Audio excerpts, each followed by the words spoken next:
Merci, Père, encore ce matin pour ce souffle que nous recevons. Nous considérons que nous étions morts toute la nuit et que tu t'es arrangé, toi, notre Créateur, pour que nous soyons encore conscients que nous existons. Que nous puissions nous lever et déclarer que nous sommes où je suis. Nous nous tenons devant toi encore ce matin en te formulant cette courte requête parce que tu nous connais mieux.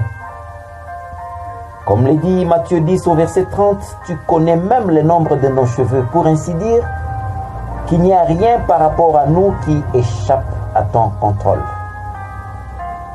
Ta parole déclare clairement en Psaume 139:2, tu sais quand nous nous couchons, tu sais quand nous nous levons, et de loin tu discernes toutes nos pensées. C'est pour cette raison, Père, que nous nous tenons devant toi et que nous désirons que tu affectes notre homme intérieur.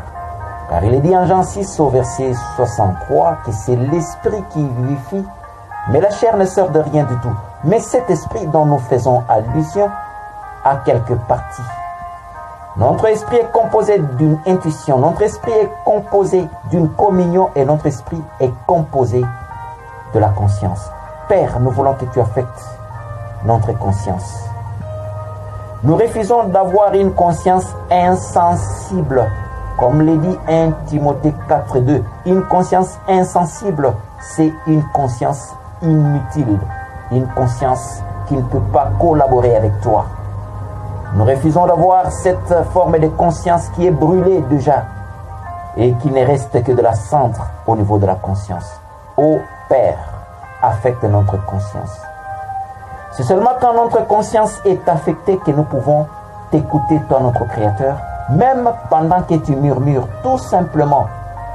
Tu n'as pas besoin de crier fort, tu n'as pas besoin de te manifester différemment, mais au travers de notre conscience, tu peux seulement murmurer et cela aura des effets. Car la voix de la conscience parle à tout type de personnes, même les criminels, même les sanguinaires. Tu les affectes au travers de cet élément de l'esprit qui s'appelle la conscience. C'est pourquoi, Père, nous ne voulons pas nous écarter de toi.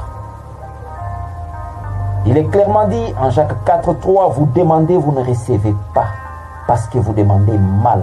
Si nos requêtes étaient conformes à la voix de la conscience, nous devions recevoir tous les objets de nos requêtes. Mais malheureusement, nous formulons des requêtes qui défient ta volonté parce que notre conscience n'est pas coopérative. Nous voulons que tu t'exprimes encore. Nous ne sommes pas de prisonniers. Tu nous as certes appelés à la liberté. Mais tu ne veux pas que nous fassions, comme le dit Galates 5:13, de cette liberté un prétexte de vivre selon la chair. Affecte notre conscience afin que nous soyons unis. Affecte notre conscience pour que nous ne puissions pas attrister le Saint-Esprit.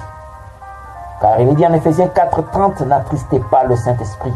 Chaque fois que nous fermons les oreilles à la voix de la conscience, le Saint-Esprit est attristé. Le Saint-Esprit est dans la solitude. Le Saint-Esprit est fragilisé. Affecte notre conscience, toi notre Créateur, pour que nous soyons toujours en éveil. Affecte notre conscience, s'il te plaît. Au nom de Jésus-Christ.